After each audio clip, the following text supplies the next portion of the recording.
Hi guys, this is Mrs. Bastelica, and I'm going to take you through your first unit of vocabulary for the school year. This unit is all going to be adjectives or descriptive words. Let's start by getting a definition for adjectives together. As you can see here, an adjective describes or modifies another person or thing in a sentence. Identify the adjectives in the sentence below. I'm going to ask you to pause the recording here in order to take a moment to read and identify the adjectives in the sentence you see below. So pause now.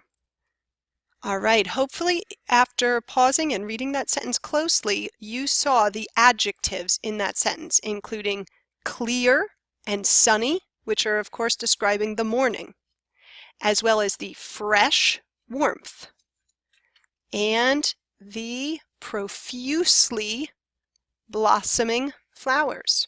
You may even have found richly green, describing grass.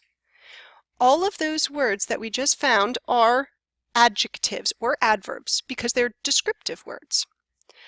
Right now, we're going to go into the words that you should be recording into your note sheet. So on the left-hand side, you see the word. We want you to read the sentence, make a prediction about the definition, and then record the definition that you see. Ms. Ferreira and Ms. Hannah were adamant that each student had to read the summer book. You haven't known them long, but you know that they are firm and forceful. They are insistent that you read the summer book because they want you to start the year out with a good grade.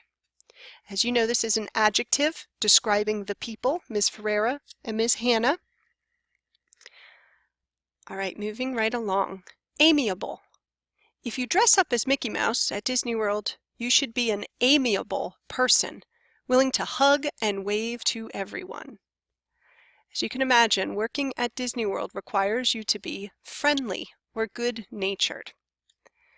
This is an adjective describing the person who is working at Disney World.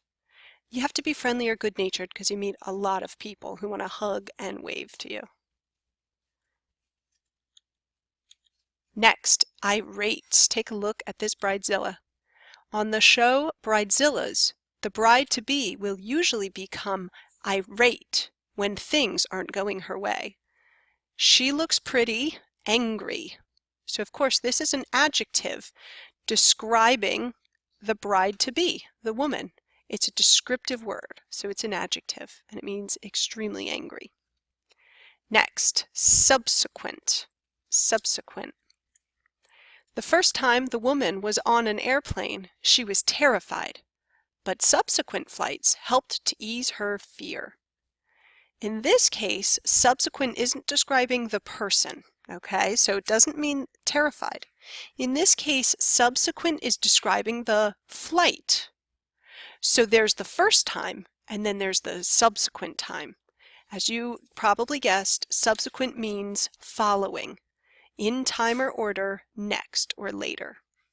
So after the first day of school, we have many subsequent days until we finally get to Christmas or winter break. Next, wary. If you look at this cartoon, you see the fish talking to each other. Sure, it looks good. Too good. Trust me, there's always a catch.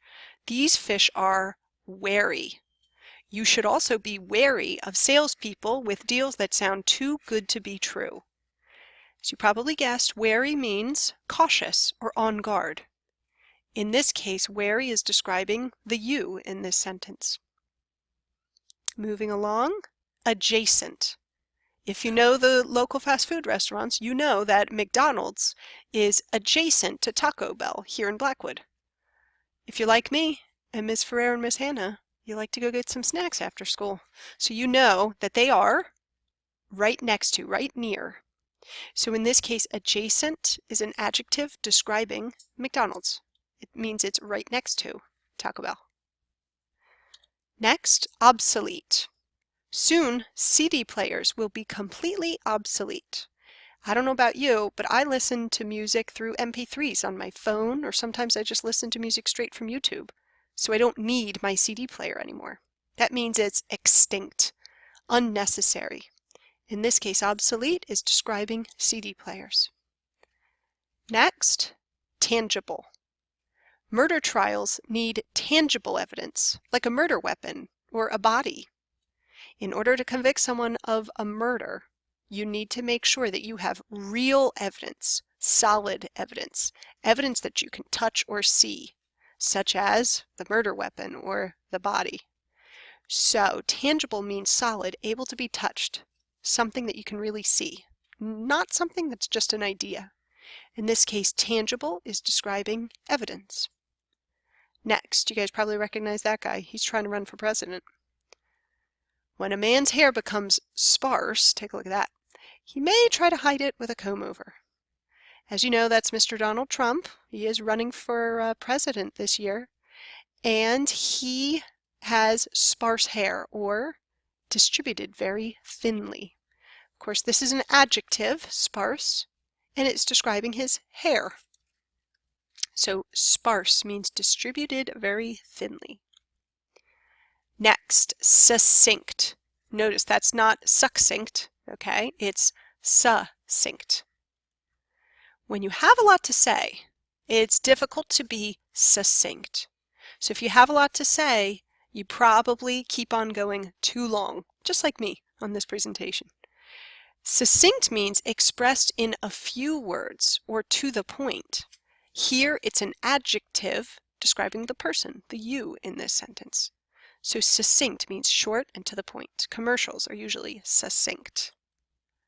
Next, subjective. Oh, how sweet, how cute is that little girl. Although I think my niece is the cutest kid ever, I'm too subjective to be a fair judge. You're related to her, she's your niece. That means you are subjective. You're basing your opinion on personal feelings and opinions. Of course, subjective here is describing the I in the sentence because it is a descriptive word. Next, altruistic.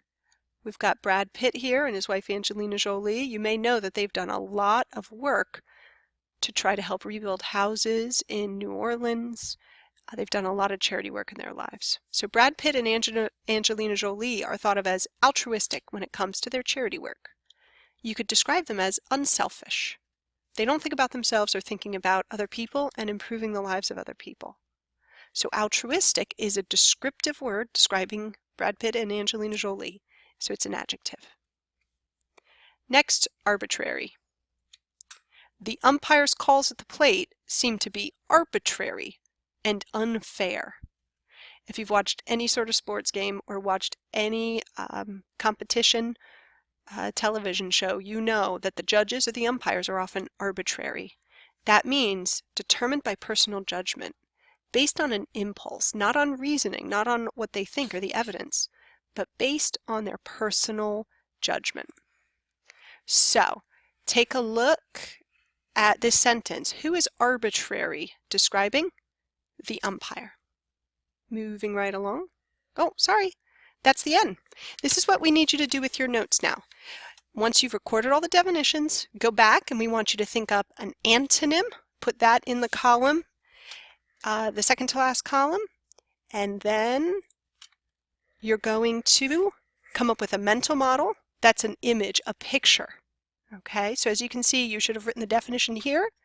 You should have, you're afterwards going to go back and put in the antonym, a word that means the opposite.